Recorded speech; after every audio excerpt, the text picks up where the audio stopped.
पे हर जगह और इसका आंसर ढूंढने की कोशिश कर रहे हैं। तो बहुत जगह देखा गया है कि बहुत सारे वीडियोस में कहा गया है सैलरी इंक्रीज हो जाएगी 2.57 फिटमेंट फैक्टर के हिसाब से, या फिर 2.86 फिटमेंट फैक्टर दिया गया है।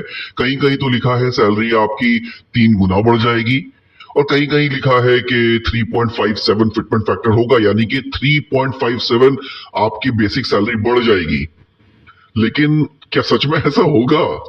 आइए रियलिटी चेक करते हैं और देखते हैं कि फिटमेंट फैक्टर किस तरीके से निकाला जाता है और रेट पे कमीशन में फिटमेंट फैक्टर कितना हो सकता है रियलिटी में। अगर आपको याद हो, 7 पे कमीशन 1 जनवरी 2016 में लागू हुई।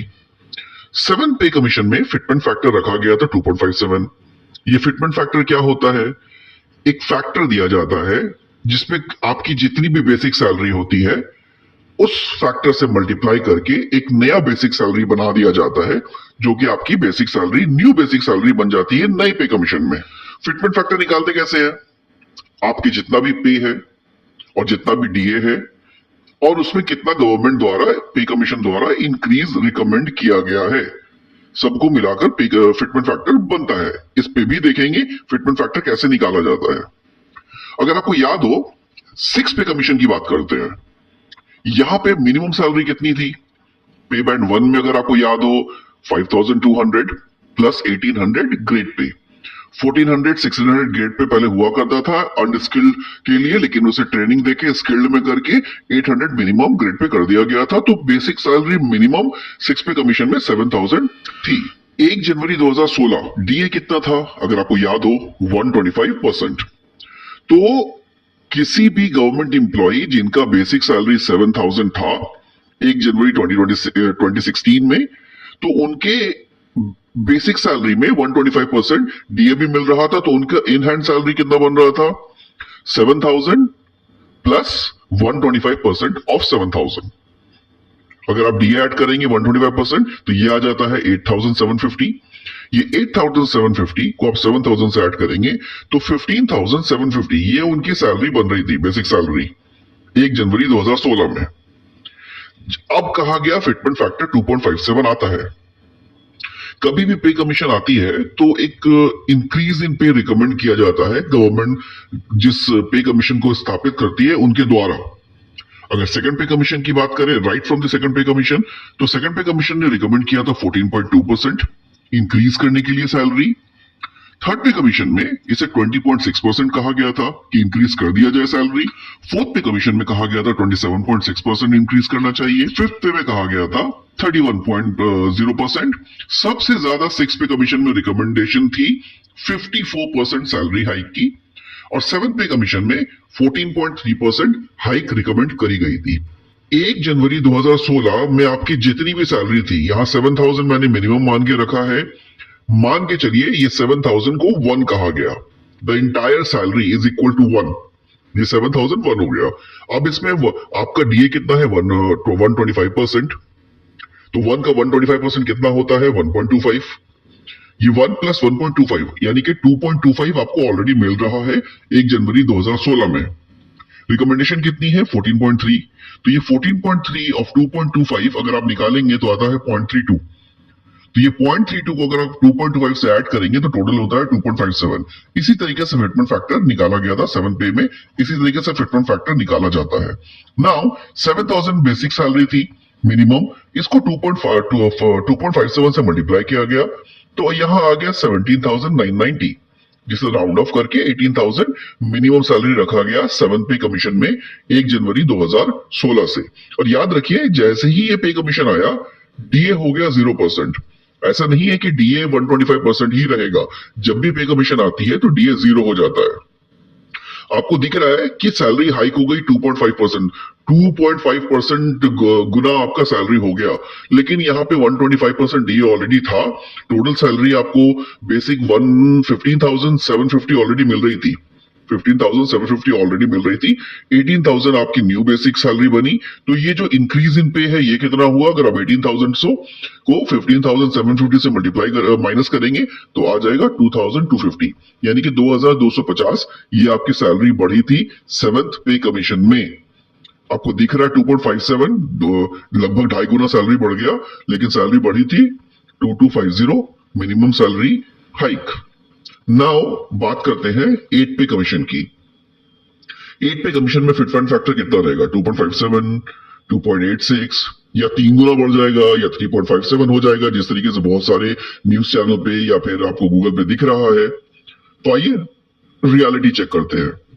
बाय द वे, अगर अभी तक आप इस वीडियो पे बने हैं तो आप इसे सब्सक्राइब कर लीजिए, मुझे भी अच्छा लगेगा, और इसे दूसरों को भी शेयर करें ताकि ये इन्फॉर्मेशन उन तक भी पहुंच सके। अभी जो आपकी मिनिमम सैलरी है, कुछ भी सैलरी है, what ever is your basic salary right now, वो हो जाएगा 155% अभी करंट डीए है। उम्मीद की जा रही है कि जुलाई 2025 से ये 58% हो जाएगी, और मिनिमम 2% इंक्रीज तो होना ही है। 3% हो जाएगा, लेकिन अज्यूम करते हैं 2% ही होगा 1 जनवरी 2026 में। तो 1 जनवरी 2026 में डीए हो जाएगा 60%। तो 1 जनवरी 2026 में आपकी सैलरी कितनी है? 1। डीए कितना है? 60%। तो 60% ऑफ 1 कितना होता है? 0.60। तो 1.60 ये ऑलरेडी आपको पे मिल रहा है। 1.60 ये पे आपको ऑलरेडी मिल रहा है। अभी मान के चलते हैं कि मिनिमम सैलरी इंक्रीज 20% कम से कम होगी। 20%, 20। जैसे कि आपने देखा पे कमीशन में रिकमेंड की जाती है 14%, 20%, 27.6%, 31%। अलग अलग पे कमीशन ने अलग अलग रिकमेंड किया है। मिनिमम 14% रिकमेंड हुई है अभी तक पे कमीशन में। यहां हम अज्यूम करके मान चलते हैं कि कम से कम 20% सैलरी तो हाइक होनी ही है। तो 1.60 का 20% आप निकालेंगे तो ये आ जाएगा 0.32। अब ये 0.32 को आप 1.60 से ऐड कर देंगे तो 1.92, ये आपका फैक्टर बन जाएगा, फिटमेंट फैक्टर फॉर 8 पे कमीशन।